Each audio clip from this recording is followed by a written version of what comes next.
bom dia a todos. Sejam todos muito bem-vindos à Assembleia dos Hospitais Participantes do programa CQH. Eu vou pedir para os participantes deixarem o áudio no mudo, por gentileza. Bom dia a todas e todos. Dizer que nós iniciamos aqui a Assembleia dos Hospitais Participantes do programa CQH. Quero dizer que é um prazer estar na condução dessa Assembleia, né? Meu nome é Cida Novaes, eu sou uma voluntária do programa CQH, participo do núcleo técnico e coordeno o grupo de indicadores de recursos humanos, de gestão de pessoas. E hoje estou aqui com duas pessoas muito conhecidas, muito próximas, né? E fico imaginando quanto rico será esse conteúdo dessa nossa manhã, com o Antônio Carlos e com a Juliana, falando sobre planejamento estratégico e ferramentas e métodos que facilitem a capacitação e o treinamento das pessoas. E estamos aqui com quase 100 participantes dessa Assembleia. Então, hoje, o que nós nos propomos a fazer é uma discussão, né, e uma apresentação do como o planejamento estratégico pode melhorar as funções da organização.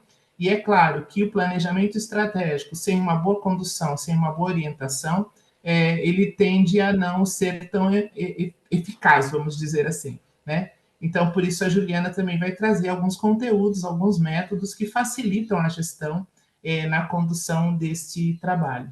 Então, a primeira pessoa que estará conosco nesta assembleia é o Antônio Carlos da Silva. Ele é bacharel em administração hospitalar pelo Instituto IPQ. Ele tem pós-graduação em administração de recursos humanos. Ele é voluntário e avaliador do programa CQH, avaliador do PNQ, assessor técnico no Instituto do Coração do Hospital das Clínicas de São Paulo. Seja bem-vindo, Antônio Carlos. Vai ser um prazer contar com você nessa manhã aqui de quinta-feira. Muito bom dia, doutora Cida. Obrigado pelas palavras. Primeiramente, eu gostaria de agradecer ao doutor Milton, ao doutor Jaime, à doutora Cida pelo convite. Eu espero ter aqui um período aí para a gente poder fazer algumas reflexões sobre planejamento estratégico, tá? O que eu estou trazendo para este debate? Algumas observações que a gente verifica nos hospitais, algumas dificuldades. Então, a gente está trazendo isso para ver se vocês têm essas dificuldades ou não, para que a gente possa, na medida do possível, estar orientando vocês, tentando auxiliar vocês nessa jornada, tá bom? Vocês me ouvem bem? Sim, sim. Muito bom.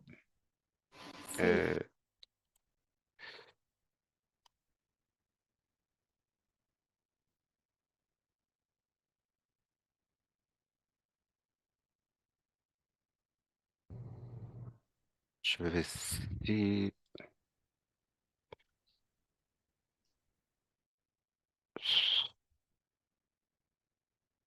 Consegue enxergar bem a apresentação? Sim, Antônio. Sim. Tá bom. Então, eu vou fazer uma apresentação não muito extensa, tá? Mas com o objetivo de fazer algumas ponderações em relação a itens que nos chamam a atenção nas instituições, principalmente em alguns hospitais, e algumas provocações para a gente poder debater. Eu acho que a Cida já me apresentou, eu tenho uma formação em administração hospitalar, tenho uma pós-graduação em recursos humanos, e estou no CQH há alguns anos como voluntário e também fazendo um trabalho de avaliador quando possível, né?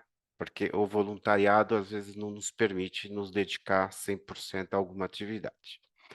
Muito bom. Eu dividi essa apresentação basicamente em 3 etapas, tá? A primeira delas são na construção de um planejamento estratégico, existem alguns detalhes que algumas instituições, no momento de construir a estratégia, não prestam muito atenção e isto termina sendo muito prejudicial para a evolução do plano estratégico. Vamos falar um pouquinho sobre quais são esses detalhes, tá? Primeiro detalhe que eu acho importante a gente considerar, tá? Quem são as pessoas que serão impactadas por uma mudança de estratégia? Quem são as partes interessadas que têm aspirações sobre o futuro da instituição? Estas pessoas eu preciso, de uma maneira ou de outra, existem várias metodologias de buscar estas posições e internalizar isso na hora de fazer o planejamento estratégico. Vamos falar quais são essas pessoas. Primeiro, a governança. Não há como você fazer um planejamento estratégico sem você ter um briefing, sem você ter um direcionamento da governança, porque senão é um processo que terá muita dificuldade de ser execuível. Vamos dar um exemplo. Eu tenho uma instituição que tem uma mantenedora.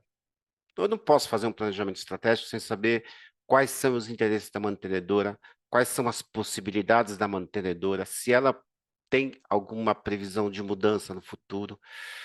Se eu tenho como governança um Estado de direito, o Estado ou uma secretaria ou uma prefeitura, qual é o plano da prefeitura, qual é o plano do Estado para a nossa unidade hospitalar? Sem eu alinhar estas aspirações com a governança, eu terei muita dificuldade de ter um planejamento estratégico exitoso.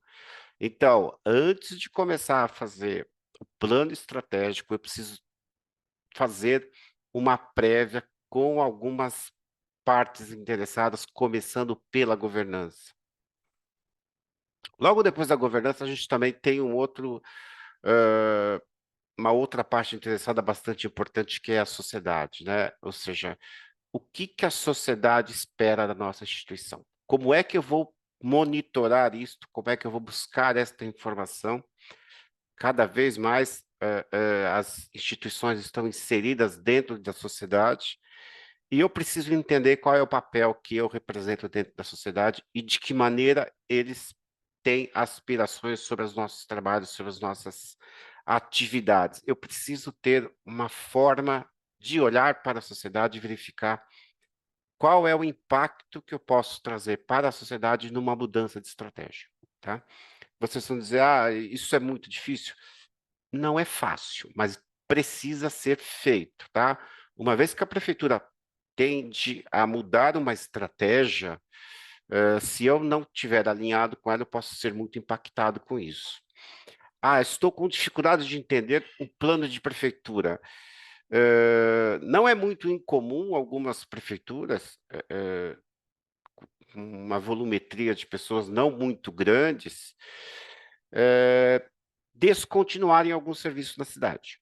Exemplo, maternidade. Tem algumas prefeituras que estão descontinuando o serviço de maternidade, fazendo parcerias com cidades vizinhas. Então, eu não posso fazer um plano estratégico sem ter um alinhamento com a sociedade do que ela espera disso, o que ela espera da minha instituição. Eu preciso alinhar isso como forma prévia de planejamento estratégico, senão ele já é uma instituição que vai ter problemas. O meu corpo funcional, os meus médicos são partes interessadas. Eu preciso saber o que acontece com eles. Eu preciso saber quais são as suas aspirações para que eu tenha um plano exitoso. Então, quando eu falo que eu quero implantar um incremento de atividade médica, eu preciso conversar com os médicos primeiro, para saber se eles conseguem fazer ou não. Não dá para eu planejar sem ter este alinhamento com eles. Uma outra coisa que eu acho muito grave é a presença do corpo clínico nas dinâmicas de planejamento estratégico são muito baixas. Eles precisam participar porque eles são um player muito importante para que isso aconteça. Às vezes eu falo, mas os médicos não gostam. Às vezes eu pergunto, vocês convidaram? Vocês colocaram a importância que é? Então eu preciso ter funcionário, eu preciso ter médico, eu preciso de todos os funcionários comprometidos na construção da estratégia, tá? Uma outra coisa que eu acho bastante interessante a maioria dos hospitais, a maioria das pessoas aqui trabalham numa área assistencial que presta assistência, que presta um serviço ao paciente, ou a família, ou uma organização de interesses assistenciais. E muitas vezes, quando você senta para fazer o planejamento estratégico, não tem nenhum insumo de aspirações do paciente. O que que o paciente deseja? A gente não perguntou. Ou seja, eu preciso colocar as aspirações, eu preciso colocar mudanças de perfil epidemiológico dentro do meu plano estratégico. Por quê? Porque para eles que a minha instituição existe do ponto de vista de produto, tá? E fornecedores. Mas o fornecedor é uma parte interessada?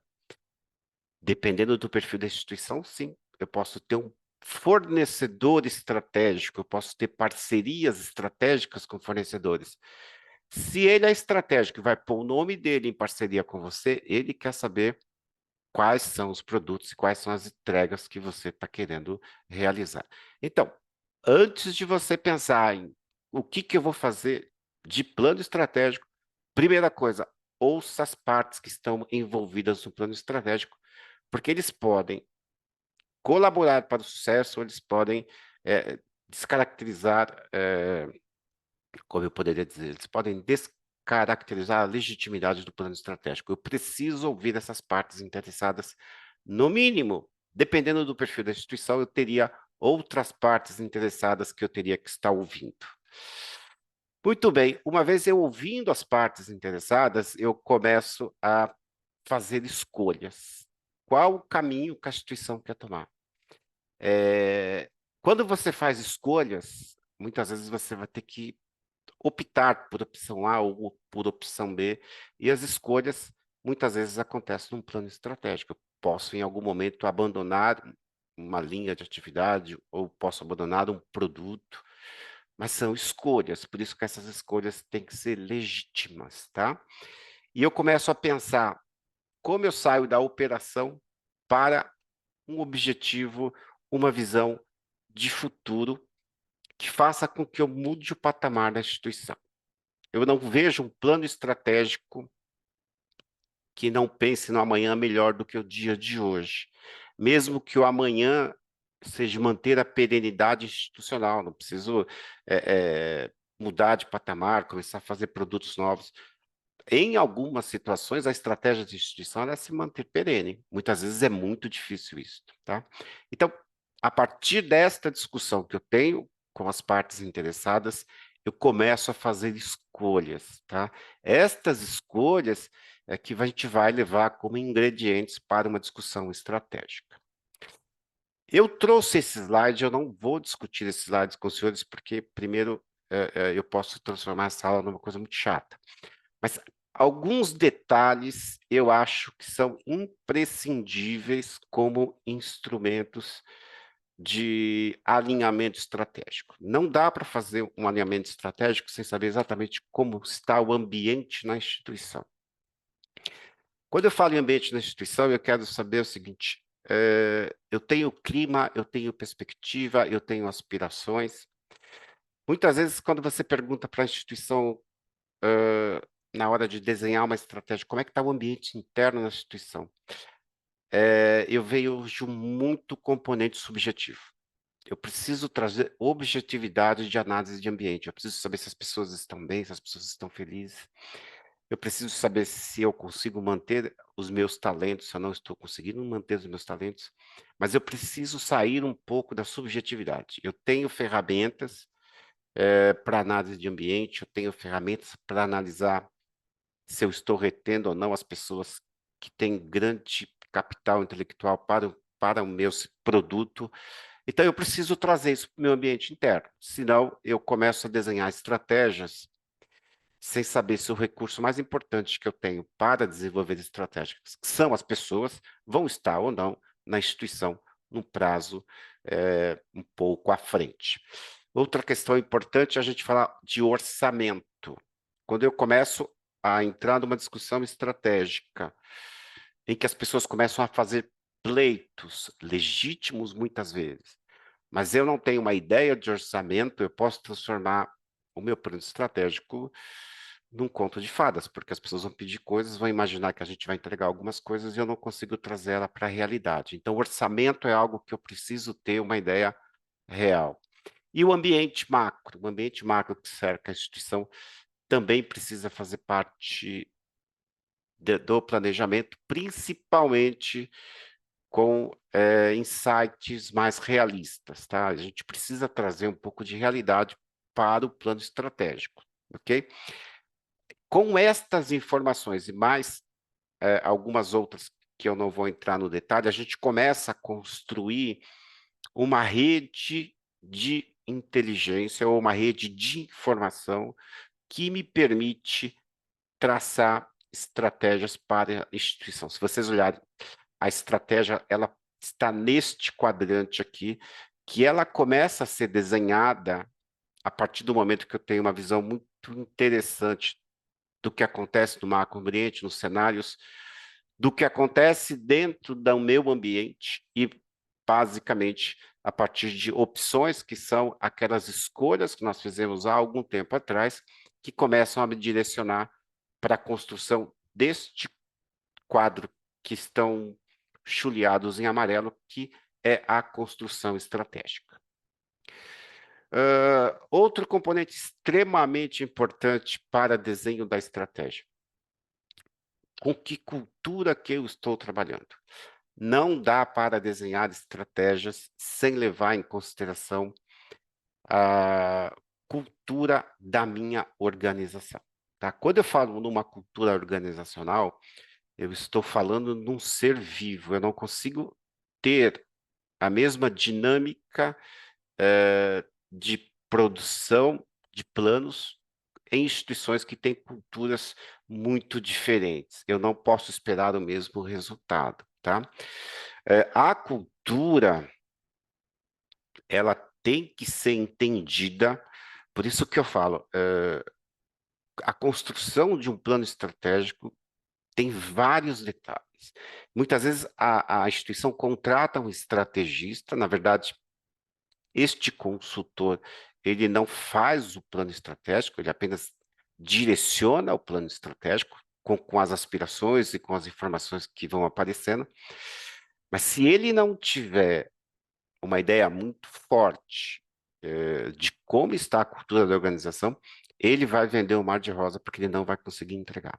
A cultura é algo muito forte numa instituição e eu preciso entender a cultura para poder dar ritmo, velocidade e criar possibilidades reais de entregas.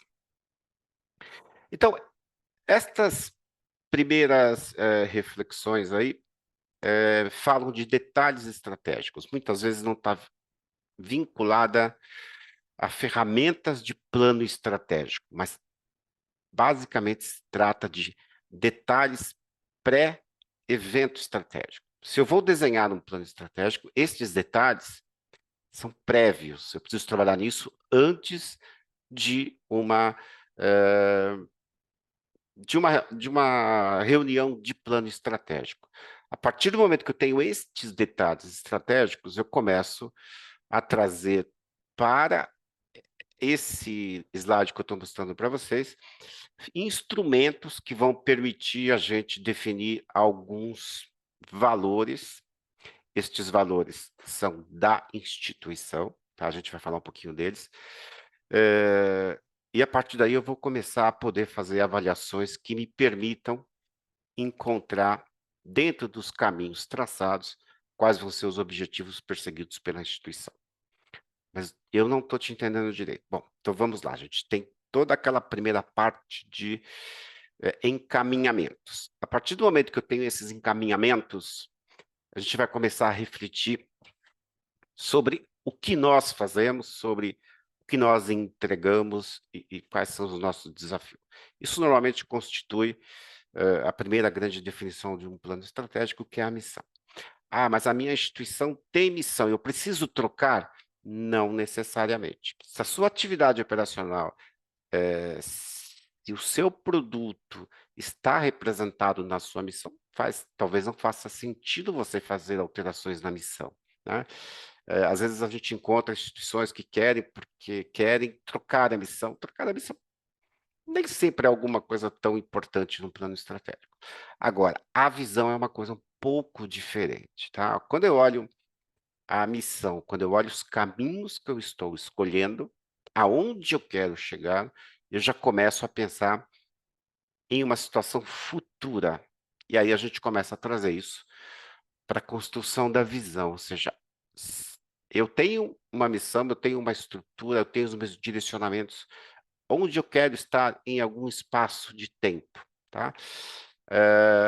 Uma reflexão que a gente tem feito muito ultimamente é que não recomendamos planos muito longos, porque a gente vive num ambiente que está tendo mudanças muito rápidas, né?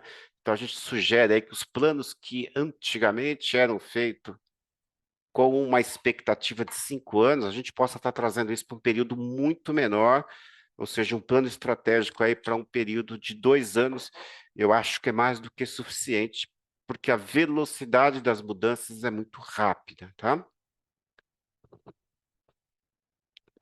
Muito bem, então a partir do momento que eu tenho definido minha missão, minha visão, eu vou precisar ter uma relação de valores, muitas vezes valores é uma coisa que já vem com a cultura da instituição, por isso que eu nem me preocupei em colocar isso aqui, mas os valores é que diz o seguinte, eu tenho uma situação, eu quero chegar em outra situação, mas os valores é que vão pôr limites às práticas que eu vou fazer. Eu não posso ferir os meus valores para atingir algo que eu espero no futuro.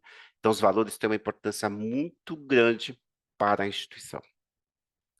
E, basicamente, você vai ter um resultado de um primeiro trabalho estratégico, que é construir essa tríade aí, a missão, a visão e os valores da instituição. Algumas instituições hoje, tá?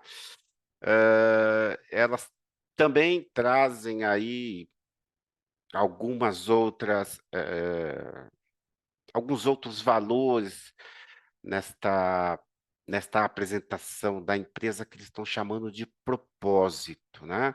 Então, tem algumas instituições que, além de missão, visão e valores, estão trazendo mais um ingrediente aí chamado de propósito, que eu acho bastante interessante, tá? A partir do momento que eu tenho missão, visão, valores, primeira coisa, eu preciso dar publicidade para isto. Logo após o encerramento do meu plano estratégico, eu preciso dar publicidade para estes valores. Aqui é um exemplo de um mapa estratégico da instituição que eu trabalho, ele foi feito até o ano de 2023. Eu já tenho um novo mapa estratégico de 2024, mas ele está passando por uma formatação, uma diagramação, porque a gente traz aqui um formato não tão administrativo, mas para que as pessoas leigas possam enxergar o caminho do plano estratégico que a gente propôs para 2022 e 2023. Nós já temos uma mudança nesse plano em 2024, mas eu não tenho ainda o desenho dele depois que ele foi alterado. Mas para vocês saberem que a instituição, uma vez que tem missão, visão e buscar algo, a busca é da instituição, são dos colaboradores. Primeira coisa que eu preciso fazer, as pessoas precisam saber disso, né? Eu preciso dar publicidade a estes valores. Muito bem, e as coisas acontecem fáceis desta forma? Não, não. Nós vivemos num mundo que nos permite termos situações não gerenciáveis, que podem influenciar de frente o meu plano estratégico, tá? O que seria aí o VUCA, né? O VUCA é situações que eu não consigo gerenciar. Eu tenho algumas coisas que são de alta volatilidade, eu não consigo ter certeza do que está acontecendo. Eu tenho muita coisa complexa e muita coisa ambígua. E estas situações não gerenciáveis podem impactar diretamente o meu plano estratégico. Então, na hora de cobrar o plano estratégico, eu preciso tomar alguns cuidados por situações não gerenciáveis que possam impactar de frente o meu plano estratégico. Ah, mas do que você está falando? Do que seriam essas situações não gerenciáveis? Imagine que você tinha um plano estratégico de aumentar o seu volume cirúrgico em 2022. Veio a pandemia. Não tem como você aumentar o seu volume cirúrgico. É algo que você não consegue gerenciar. É uma situação epidemiológica que foge à gestão, né? Hoje, alguns serviços, em algumas localidades do país, estão vivendo aí uma certa epidemia de dengue, está tendo uma volumetria de pacientes de pronto-socorro, e isso atrapalha a sua estratégia. Se você tem uma estratégia de dar um atendimento rápido no serviço de emergência, esta epidemiologia não gerenciada, eu não consigo gerenciar isso, vai fazer com que você tenha resultados não planejados. Só são fatores epidemiológicos? Não, né? Eu tenho um plano estratégico de fazer um alto investimento em moeda americana.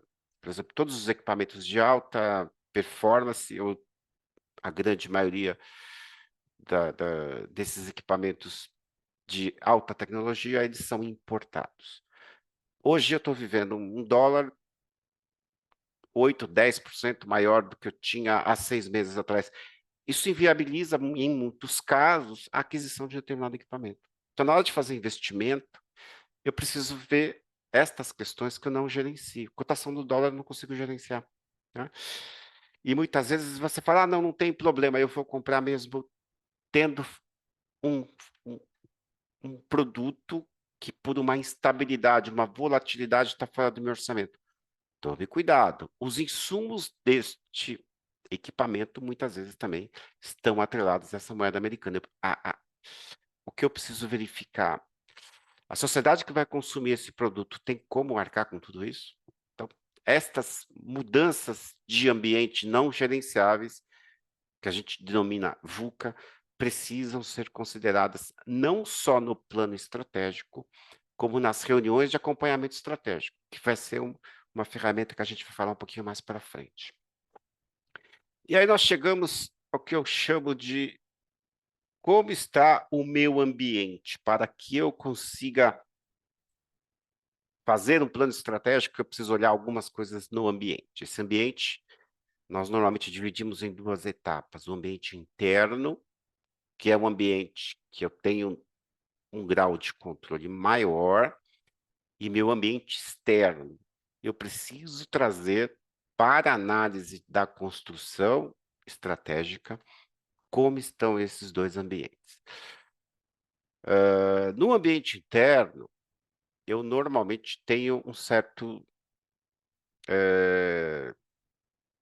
certas ferramentas que eu uso para trazer estas informações.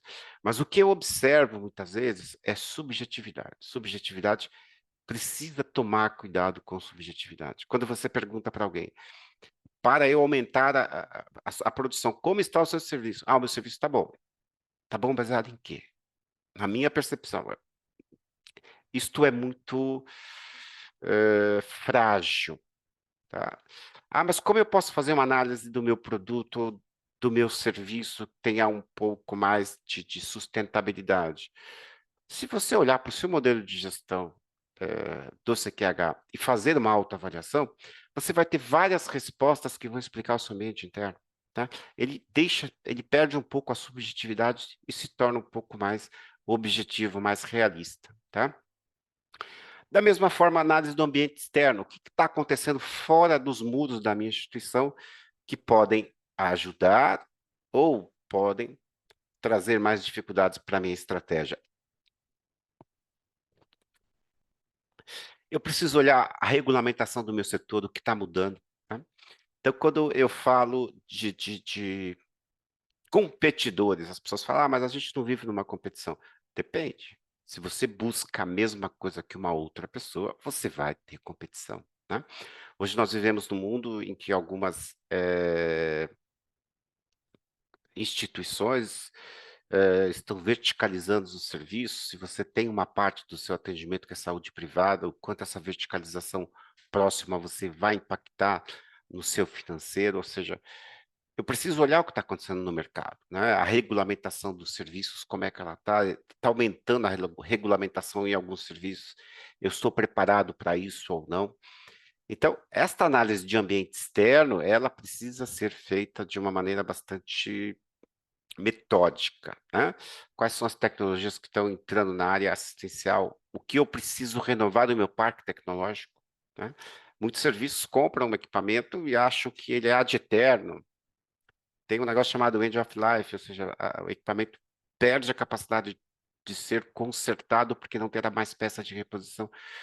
E muitas vezes eu estou falando de equipamentos estratégicos para a minha instituição. Então, eu preciso estar atento como está o mercado tecnológico também. Então, são várias ações externas à instituição que eu preciso fazer uma imersão de análise para que eu possa fomentar a discussão estratégica, tá?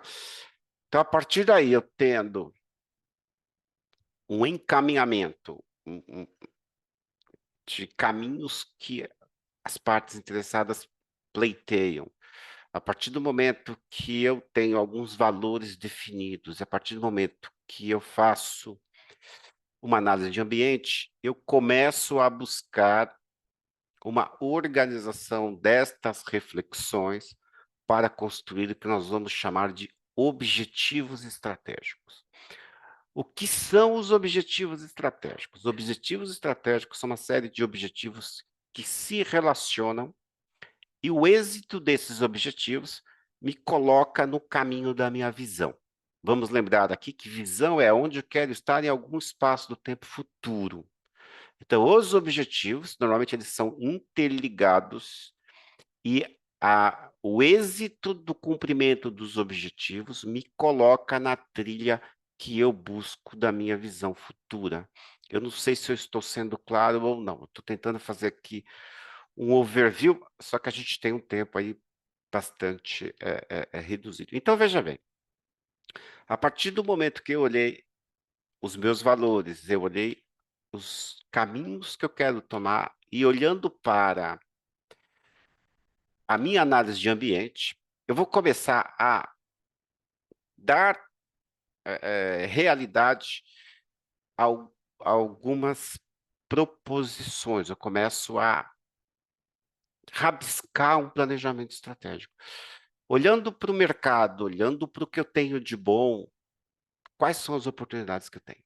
E a gente começa a enumerar as oportunidades e também as nossas fortalezas. Por isso que eu digo, quando você fizer a análise de ambiente interno, tem que ser realista. Eu não posso dizer que eu tenho um produto muito forte quando comparado no mercado, ele não é competitivo.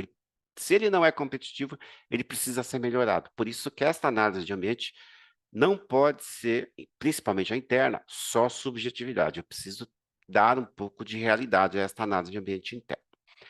Do lado destas oportunidades e aquilo que eu faço bem, o que acontece no mercado que pode ameaçar os meus produtos, né? Quais são as mudanças epidemiológicas que podem fazer com que a minha estrutura não seja mais adequada? Ou seja, são várias reflexões que nós precisamos fazer para que a gente coloque nesta coluna 2,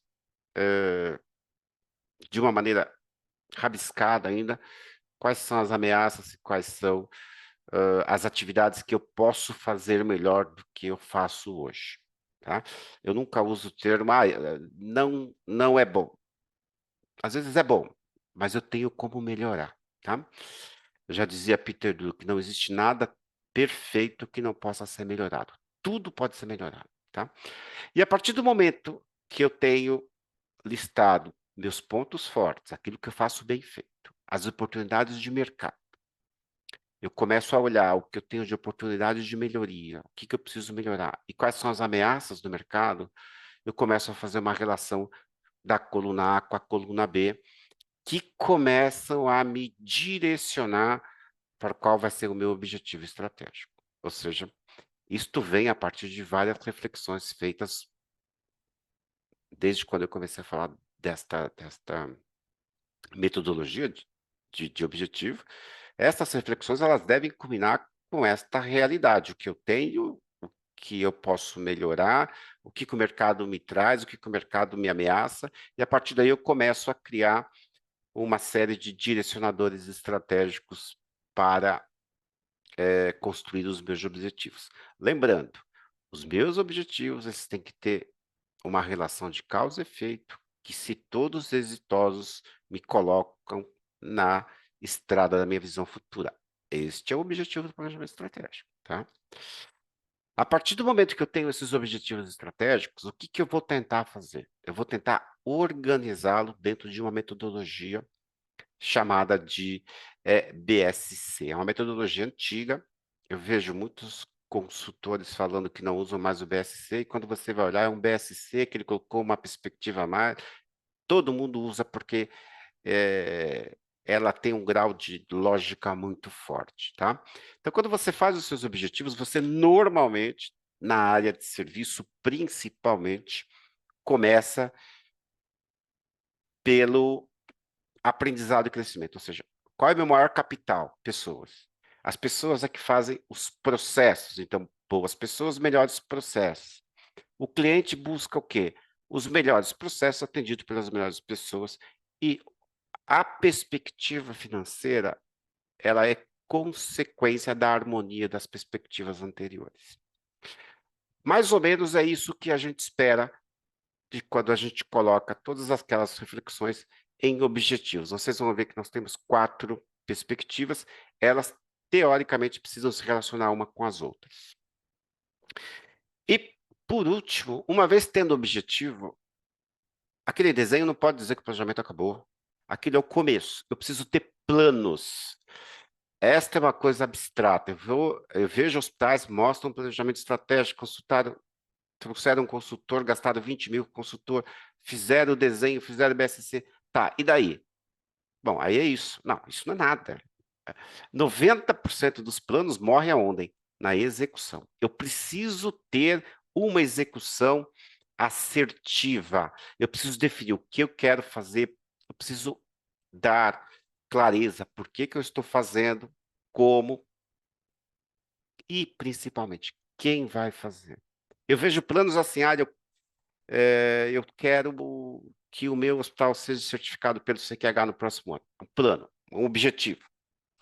Eu, particularmente, primeiro, eu já não concordo com o objetivo de certificação. Isso não pode ser um objetivo. Isso é consequência de alguma coisa que você fez. Tá? O reconhecimento, ele é sobre algo que você fez. Ele não pode ser o objetivo. E aí você pergunta, para eu fazer isso, o que que eu tenho que ter? Eu preciso ter um quadro de funcionários diferente, eu preciso contratar pessoas que entendam de gestão. E aí você olha o plano de ação, quem vai fazer isso? O RH. O RH não faz nada, gente. O RH é uma sigla. Quem faz são as pessoas. Qual a pessoa responsável por isso? Cara crachá. Encontrou? Faz em quanto tempo? E isso eu preciso controlar de uma maneira metódica chata, porque senão o plano estratégico morre com a definição dos objetivos e a gente não consegue entregar o que quer entregar. Então, esta ferramenta 5W2H, todo mundo fala que faz, só que quando a gente vai olhar, poucos conseguem mostrar. Então, eu preciso definir algumas coisas para que eu possa ter certeza daquilo que eu planejei vai ser entregue, tá? E, por último, dentro dessa nossa breve discussão, não existe melhoria sem medição. Eu tenho que medir. Se eu saio de uma situação A e quero ir para uma situação B e dizer, eu acho que eu estou melhor, a nossa metodologia, se você olhar a metodologia do CQH, tem que ter medida de desempenho. O indicador também. Ele vai me dizer se o objetivo estratégico que nós definimos, ele está sendo exitoso ou não. Não necessariamente aquilo que eu planejei precisa dar, pode dar errado. Pode dar errado. Mudança, eu não tenho certeza de certeza.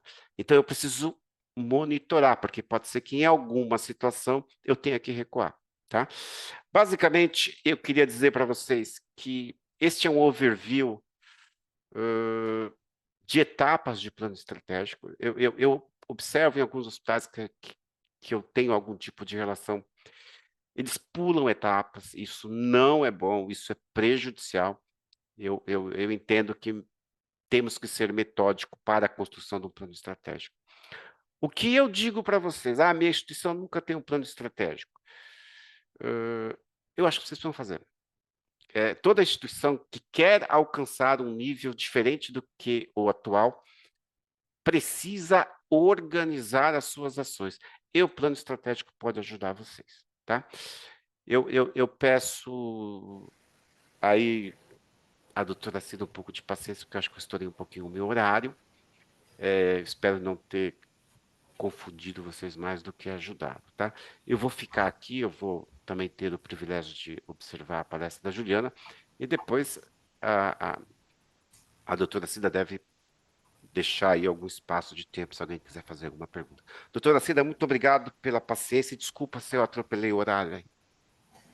Imagina, eu que te agradeço. Eu falo Toninho pelos nossos anos de convivência, né? Perfeito. Mas o Antônio Carlos, ele é um apaixonado por esse conteúdo. Enquanto você falava, eu fiz algumas anotações aqui. Vou fazer alguma provocação, porque eu sei que este conteúdo será a base de um curso que vai acontecer. Uma pena que a gente só possa disponibilizar 30 vagas nesse primeiro momento, mas eu tenho certeza que o programa eventualmente vai poder se organizar para fazer outras turmas, se assim for importante, e acho que é importante, né? E quando a gente fala de plano estratégico, Antônio, e eu fui anotando aqui algumas coisas que você falava, né? A questão da cultura, da autogestão, a necessidade de você fazer um bom alinhamento com a governança, as pessoas, e você falou do orçamento, né?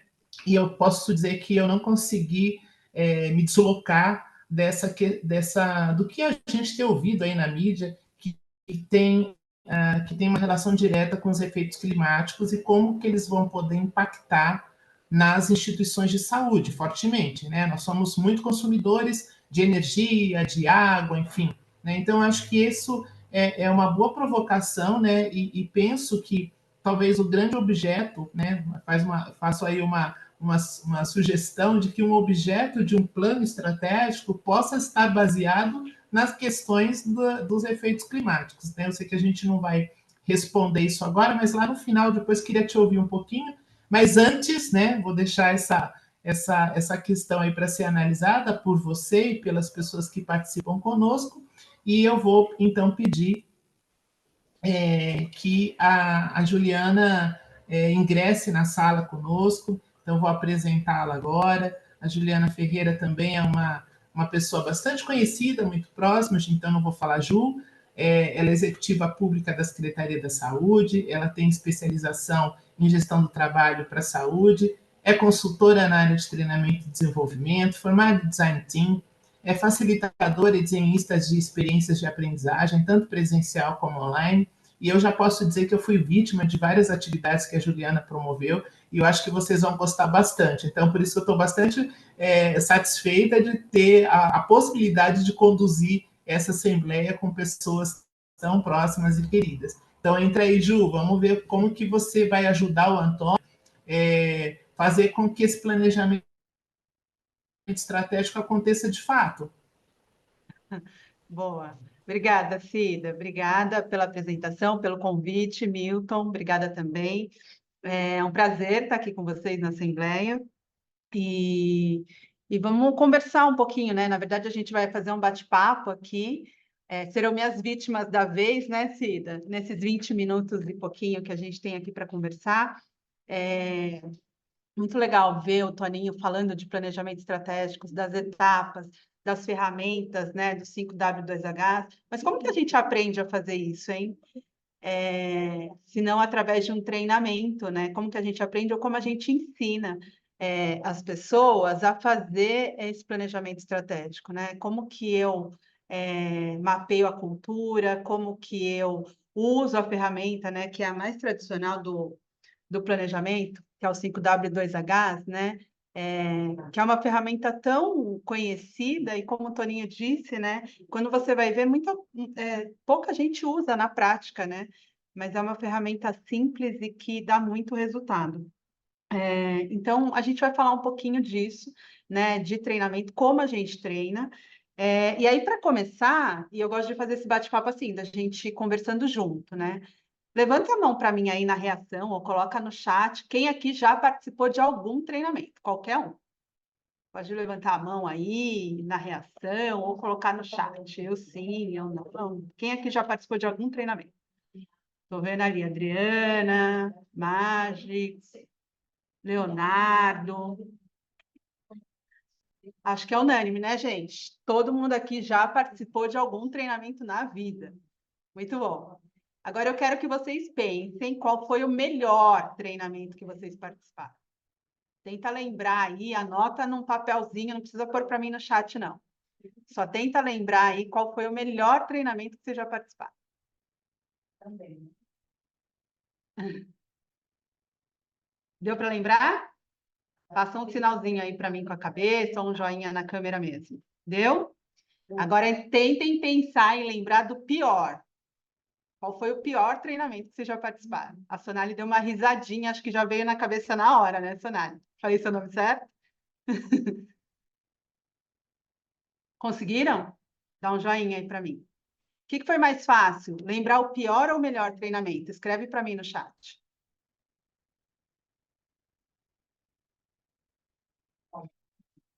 O melhor. O Cícero está falando que foi mais fácil lembrar do melhor. E eu sei que Todo mundo. Kedman está falando que os dois foram fáceis porque marcaram, cada um pelo seu motivo, né, Kedman? aí eu vou dizer para você. Emanuel, Tenente Emanuel lembrou do pior. Muito bem. Agora a gente vai fazer uma pesquisinha bem rápida. Eu vou colocar um link aqui para vocês. Primeiro falando do melhor treinamento. Eu quero que vocês contem para mim por que ele foi o melhor treinamento. Tem 3 caixinhas aqui nesse link que eu vou colocar para vocês.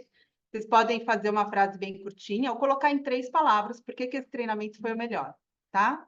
Vou colocar aqui agora um link para vocês. Tá bom? Então, aí E aí vocês me contem por que esse treinamento foi o melhor. Deixa eu pegar o link aqui. pode falar. Vamos lá. Tá no chat. Só clicar em cima do link. Tá bom. Quem não conseguir clicando, copia e aí cola no navegador de vocês. Vou dar 2 minutinhos para vocês responderem.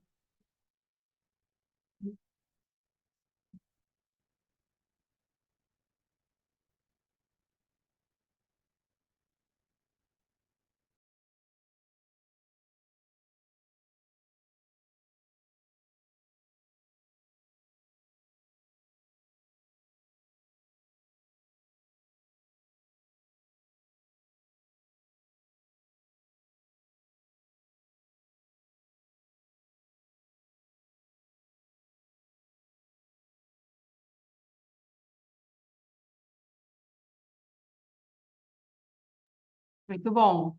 Enquanto vocês vão respondendo, eu vou compartilhar aqui com vocês as respostas do melhor treinamento.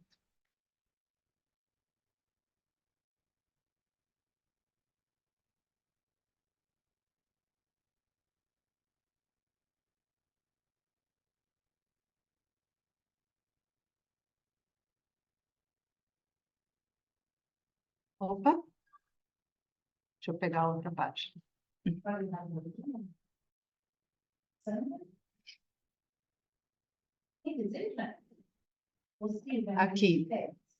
Então, o que teve nesse treinamento que vocês consideram melhor, né? Teve muito aprendizado, conhecimento, clareza, aí vocês colocam aqui interação, dinâmica, simulação realística, foi dinâmico, foi participativo, teve aplicação à realidade, entrosamento, muito bom. Didático, então isso foi o melhor treinamento, tiveram algumas dessas características. Agora a gente vai fazer a mesma coisa, só que vocês vão contar para mim o que teve no pior treinamento, tá? Quem ainda está respondendo do melhor pode continuar respondendo. Vou colocar aqui o outro link para vocês me falarem o que teve no pior treinamento. Tá aí no chat o segundo link.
Muito bem, estamos vendo aqui algumas respostas do pior treinamento. Foi cansativo, pouca didática, muita teoria, falta de objetividade, só slides, a infra é ruim, leitura de slides, fala extensa, atraso. Muito bem.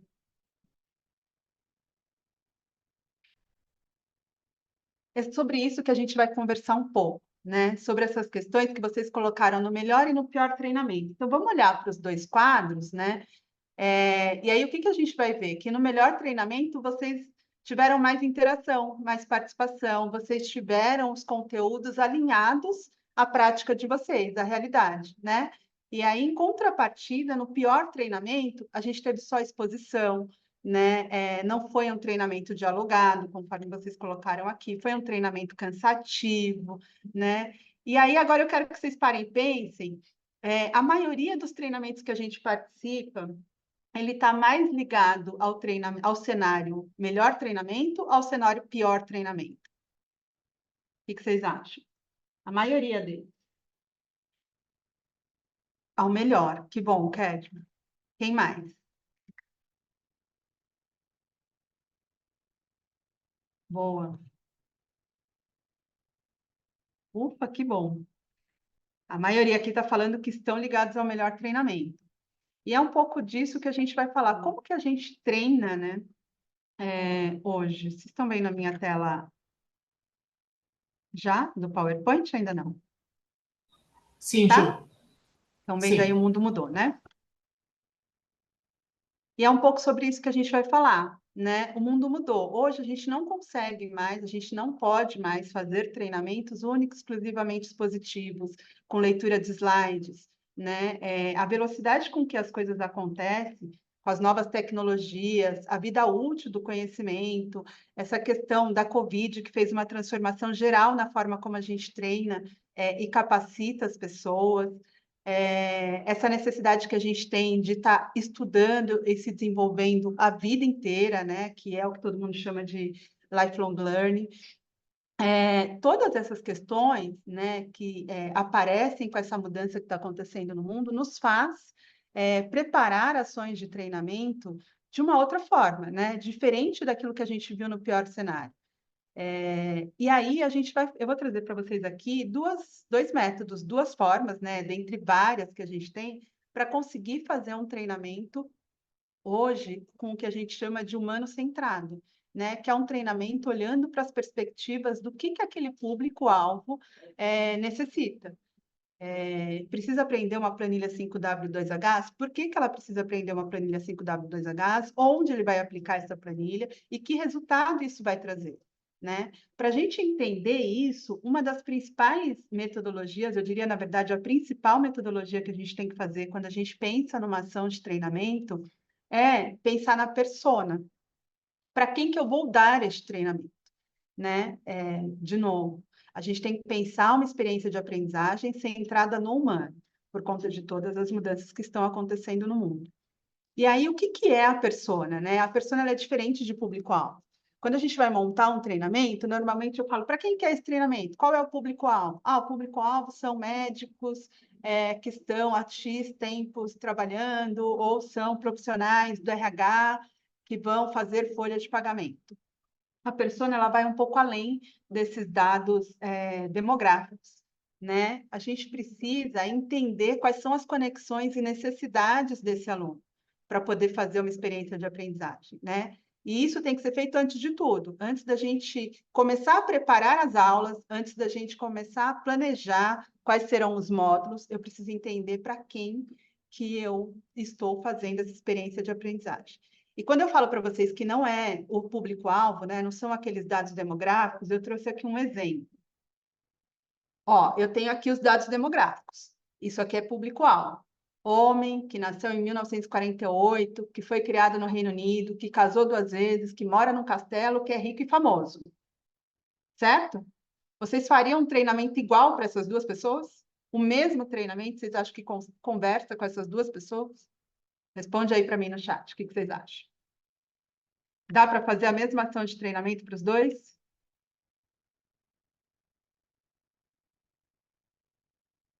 Não, né?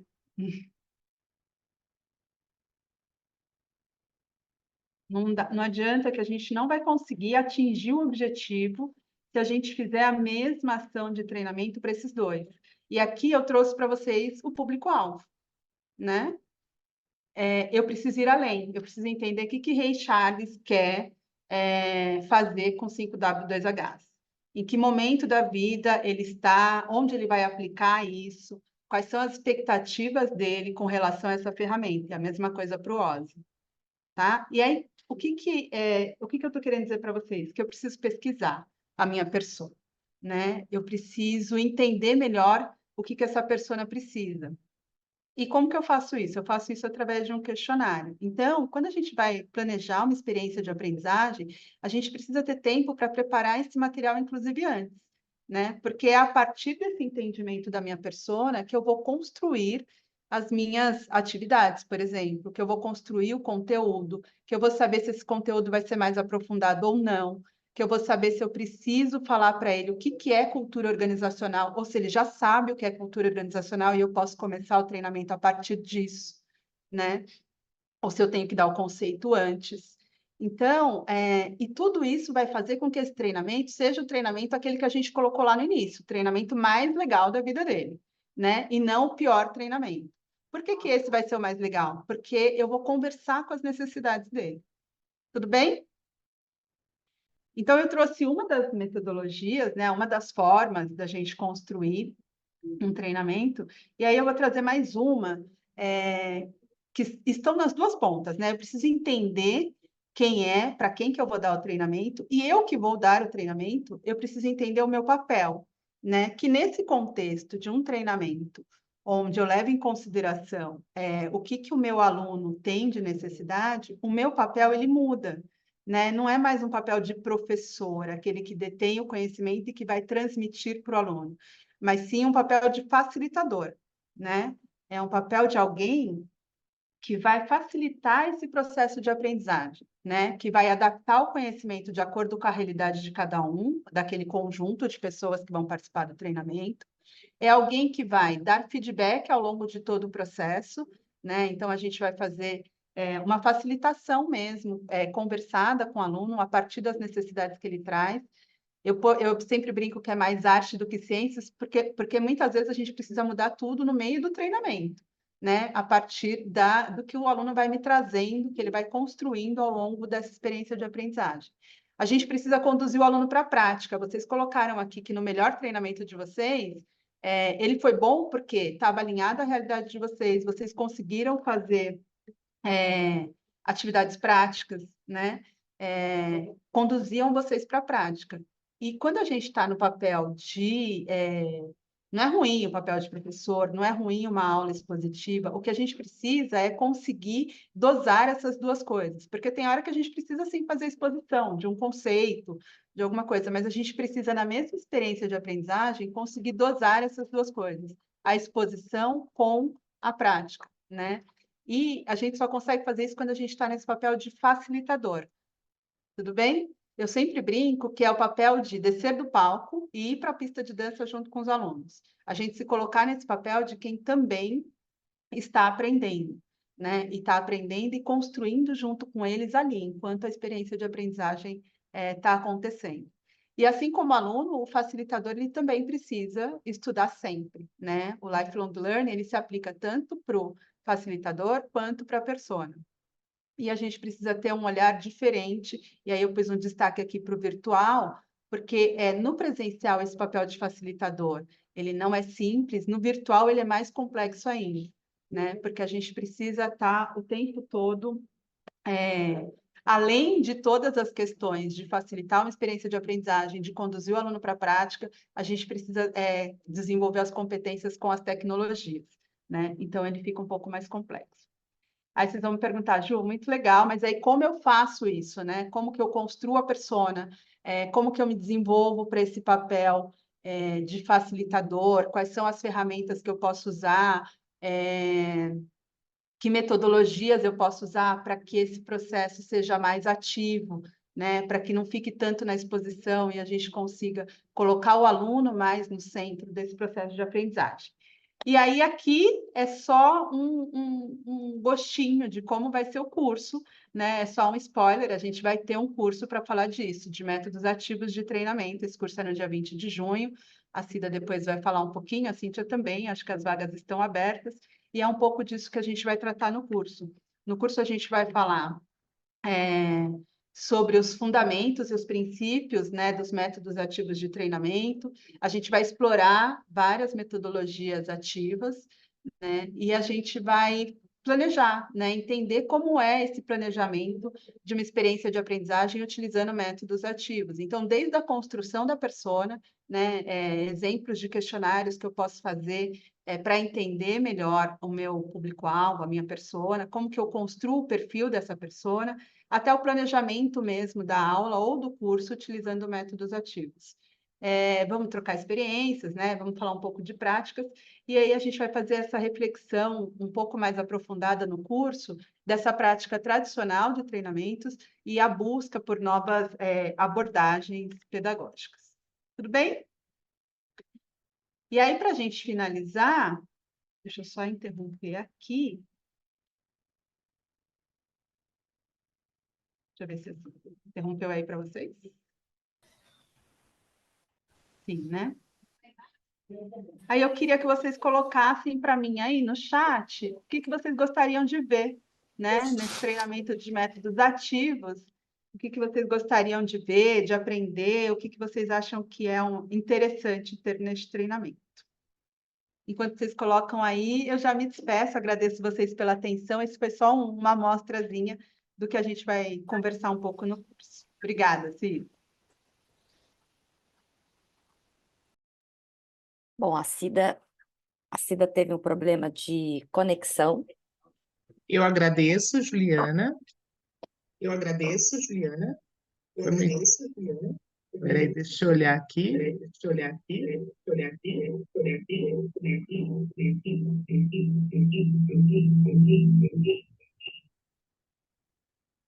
Tive um probleminha de conexão, Cida, mas você eu está com já as duas falo. telas abertas. Pronto, rapidamente eu consegui voltar, tá bem? Desculpa. Bom, Juliana, obrigado, né? Acho que, como eu disse a vocês, é uma amostra do que a gente tem previsto para esses dois conteúdos, né? O programa está organizado para receber todas as inscrições, os pedidos de inscrições, são dois cursos que se complementam. Então, acho que quando ela fala, eu anotei aqui, acho que da mesma forma que o Toninho fala de um planejamento estratégico, a Juliana traz a possibilidade de se desenhar um plano de aprendizagem, um plano de desenvolvimento a partir das características da sua equipe, né?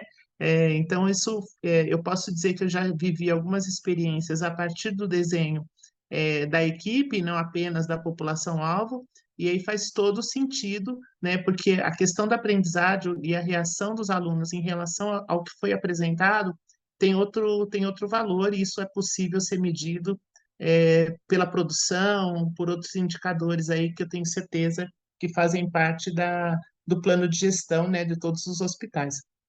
Então, acho que agora eu volto a pergunta para o Toninho, se você quiser falar alguma coisa, e para a Juliana eu faço talvez a mesma provocação, Juliana. O mundo está mudando de fato, né? As pessoas estão mais conscientes e os recursos precisam ser melhor utilizados. E como que a gente pode, por meio dos recursos que nós temos, né, de métodos e planejamentos, como que a gente pode fazer com que as pessoas fiquem um pouco mais sensíveis, né, a essa questão do que é sustentável, né? E do seu papel frente à organização. Enquanto isso, eu vou tentando me organizar aqui tecnicamente. Bom, vou tentar responder aqui como é que nós internalizamos aí as questões ambientais.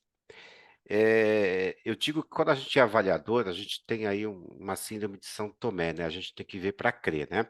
Então, trouxe para vocês aqui, ó, esta aqui é uma planta que está sendo distribuída no hospital, onde a gente colocou o foco desse ano no nosso planejamento, temas ambientais, não só da manutenção de estimular o plantio, mas também uma série de ações objetivas com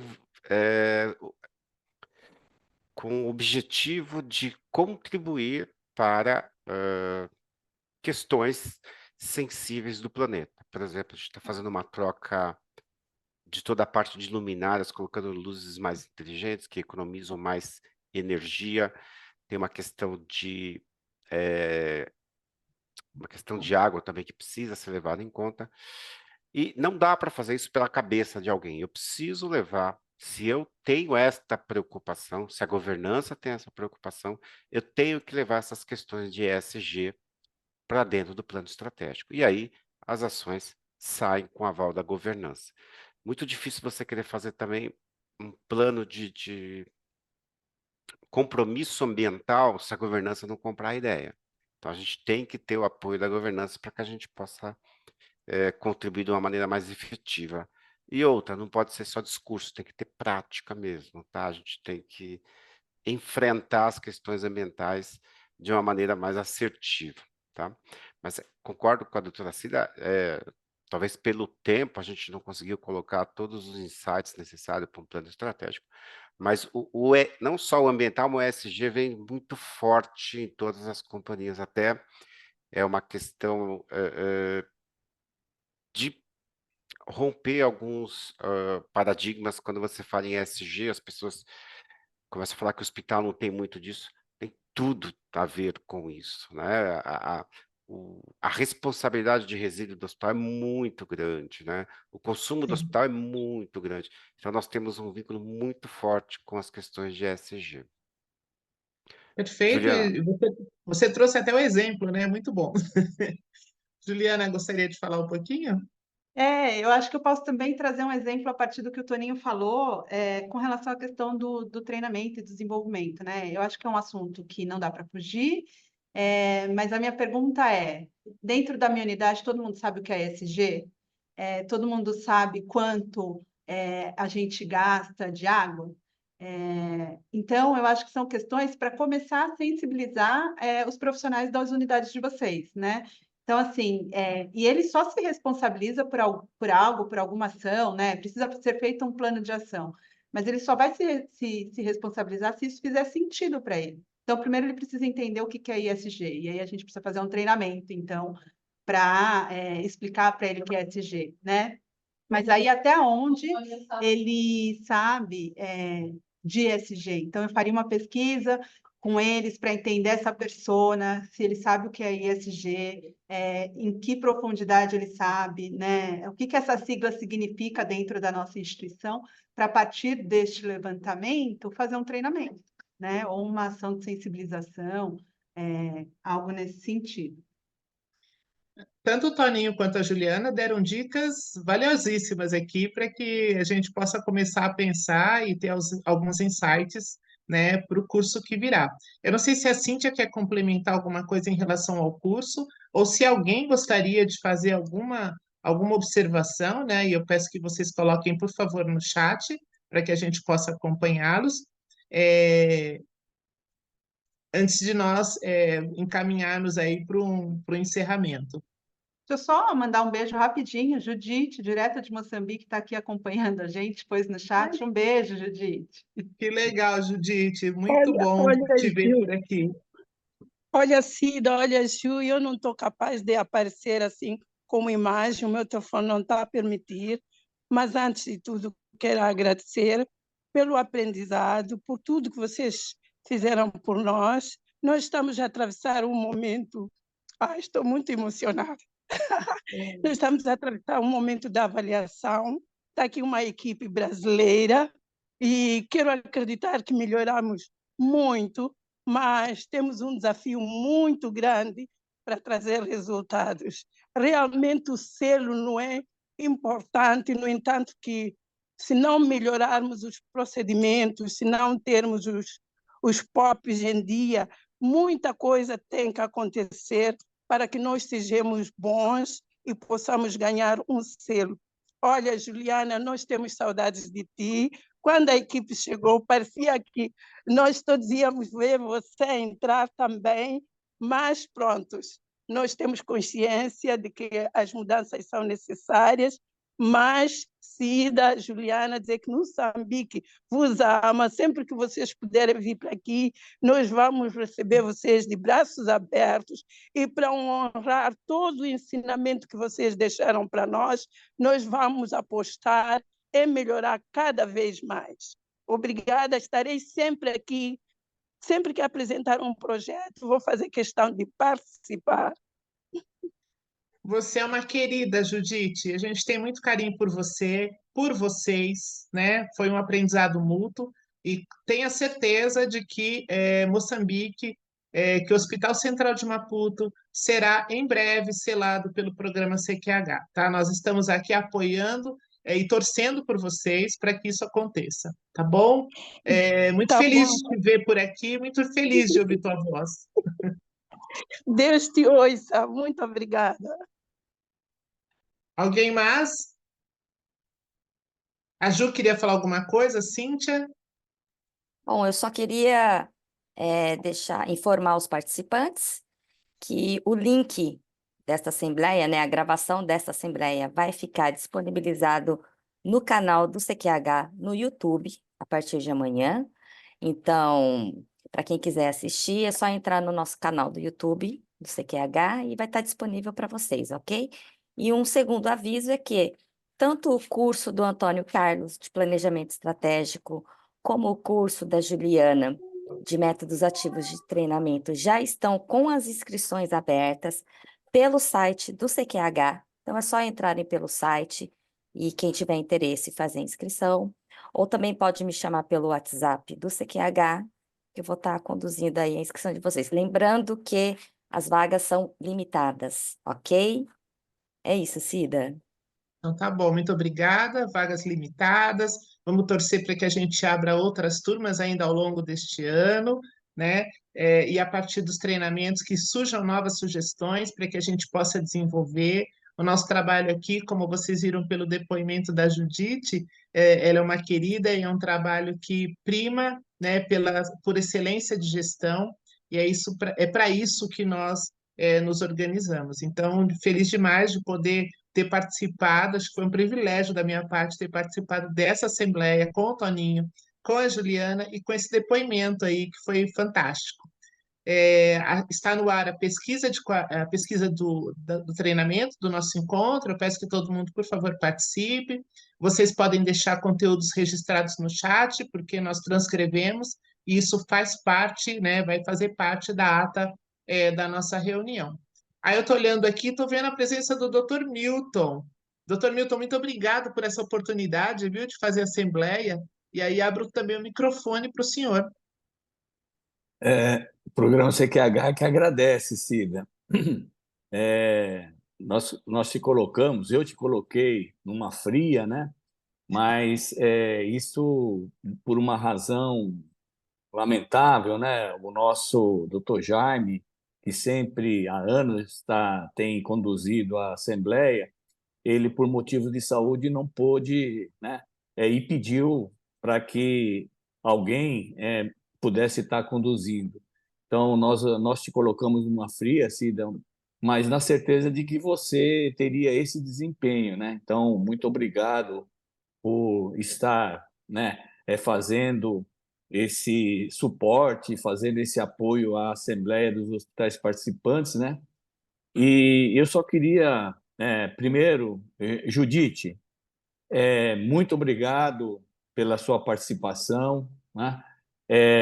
Você falou da dificuldade de obter o selo realmente ele traz as dificuldades, mas perseverem, né? E vou até aqui, né, novamente, agora em público, né, fazer uma cobrança, né, de que vocês me prometeram, né, que eu entregaria o selo aí no Hospital Central de Maputo. Então, essa promessa, né, ainda está valendo, e eu estou fazendo essa cobrança em público. Tá? Então, terei muito prazer em fazer a entrega do selo. Faço questão de levar o selo até Maputo. Né? E Doutor segundo, pois não, Judite, pois não. Não, fale, mas eu estava para dizer, doutor Milton, está aqui comprometido que nós vamos sim receber esse selo através da sua mão. e nós vamos fazer o possível e o impossível para sermos os melhores de África Austral. Está gravado, Judite. Está gravado. Essas nossas assembleias dos hospitais são gravadas. Você acabou de ser gravada. Então, vou já me preparar para viajar para Moçambique e para Maputo para fazer a entrega ao selo ao Hospital Central de Maputo. Um beijo a todos aí de Maputo, Judite. Um grande abraço ao doutor. Serão entregues nesse momento, sabe? Estamos a ser avaliados. A segunda avaliação em CQH é a avaliação externa. Então, está a equipe brasileira cá, já terminaram a avaliação, estão num concerto da nota. Amanhã vamos ser notificados, vamos reunir toda a comunidade, todas as partes interessadas, para saber quando é que atingimos desta vez. Mas a batalha não é fácil, nós temos certeza disso. Mas eu estou na primeira fila da torcida, Judite. E aos hospitais participantes, eu só queria fazer uma ressalva para que entendam que a pauta da Assembleia de hoje tem uma razão, né? Eu gostaria de ressaltar que não é propaganda de curso. A razão de nós apresentarmos, né, temas que serão motivo de cursos foi por uma razão de um curso que nós realizamos e que os participantes, né, pediram para que o curso do Leonardo, né, que o Leonardo fez uma apresentação excepcional, uma apresentação que os participantes pediram, olha, foi uma pena não termos, né, mais participantes, porque quem participou achou o conteúdo excepcional. Então, para isso, né, para podermos, vamos dizer assim, dar um overview dos cursos que serão apresentados, né, que serão realizados, então nós tivemos essa ideia de trazer junto à Assembleia dos Hospitais Participantes. Então, eu gostaria de ressaltar, né, que a Assembleia não é para fazer propaganda de curso, né? Então, essa Assembleia teve esse objetivo de fazer esse overview devido a esse pedido dos participantes do curso do Leonardo. E, finalizando, eu queria agradecer, né, a Cida pelo desempenho, agradecer a Juliana, né, ao Toninho, pelo tempo dedicado, né, e nos colocarmos aos seus hospitais participantes à disposição para sugestões de cursos, para sugestões até de pauta das assembleias. Muito obrigado pela participação de todos. Um bom dia a todos. Obrigada. Muito obrigada a Obrigada, um bom todos. dia.